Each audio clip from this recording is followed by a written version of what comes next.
Hi అండి, నమస్తే. Welcome back to my channel general knowledge ఎత్రెట్ వందన. ఈవేళ వీడియోలో అసిస్టెంట్ ప్రొఫెసర్ జాబ్స్కి సంబంధించి నోటిఫికేషన్ గురించి పూర్తి వివరాలు అయితే ఈ వీడియోలో షేర్ చేస్తాను. వీడియోని ఎక్కడ స్కిప్ చేయకుండా ఎండ్ వరకు చూడండి ఫ్రెండ్స్. అదేవిధంగా ఫస్ట్ టైం ఎవరైతే నా ఛానల్ని విజిట్ చేస్తున్నారో ఈ వీడియోకి ఒక లైక్ ఇచ్చి ఛానల్ని సబ్స్క్రైబ్ చేసుకోండి.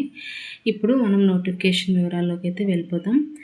ఈ జాబ్ నోటిఫికేషన్ అనేది సెంట్రల్ యూనివర్సిటీకి సంబంధించింది. దీని లాస్ట్ డేట్ ఎప్పుడు అనేది చెప్తానండి. ఇది జార్ఖండ్ సెంట్రల్ యూనివర్సిటీ వాళ్ళైతే రిలీజ్ చేస్తారు ఫ్రెండ్స్. ఇది ఒక మంచి ఆపర్చునిటీ. ప్రాసెస్ మొత్తం ఆన్లైన్ ప్రాసెస్లో ఉంటుంది. మనకి ఆల్రెడీ నోటిఫికేషన్ స్టార్ట్ అయ్యి కొద్ది రోజులైతే అయింది. సో April 6 వచ్చేసి లాస్ట్ డేట్ అనమాట. సో పోస్ట్ నేమ్ వచ్చేసి అసిస్టెంట్ ప్రొఫెసర్స్. టోటల్ వేకెన్సీస్ అంటే మనకి 3 ఉన్నాయన్నమాట. ఇందులో దేనికి వేకెన్సీస్ ఉన్నాయంటే electrical and energy engineering, Geography.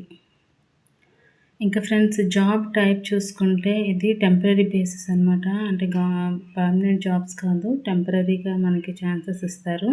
Qualification చూసుకుంటే గుర్తింపు పొందిన యూనివర్సిటీ నుంచి అనమాట. పీజీ కానీ లేదంటే పిహెచ్డి కానీ పూర్తి చేసి ఉండాలి. నెక్స్ట్ ఎన్ఈటి గేట్లో అర్హత అయితే సాధించి ఉండాలి. పర్టికులర్గా ఈ ఆప్షన్ అడుగుతున్నారు ఫ్రెండ్స్. సో ఎంపిక చూసుకుంటే మనకి రిటర్న్ టెస్ట్ అనేది ఏమీ ఉండదు, ఇంటర్వ్యూ ఆధారంగా సెలెక్ట్ చేస్తారు. శాలరీ డీటెయిల్స్ చూసుకుంటే 57,700 రూపాయలు మనకి పర్ మంత్ శాలరీ అనేది ఉంటుంది. సో ఇది ఒక గొప్ప అవకాశం, మంచి ఆపర్చునిటీ అని చెప్తున్నాను. సో ఎవరైతే ఎలిజిబుల్ క్యాండిడేట్స్ ఉన్నారో వారు యూటిలైజ్ చేసుకోండి ఈ ఆపర్చునిటీని.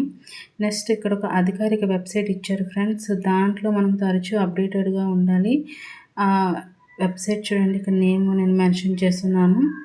సో మీరు ఈ వెబ్సైట్లోకి వెళ్ళి ఇంకా ఏమైనా డౌట్స్ ఉంటే క్లారిఫై చేసుకోవచ్చు. సో ఇంకా ఇదివరకు ఎవరికైతే ఈ నోటిఫికేషన్ కోసం తెలియదో దీని ద్వారా మీకు ఇన్ఫర్మేషన్ అందింది అనుకుంటున్నాను. సో హరీ అవ్వండి.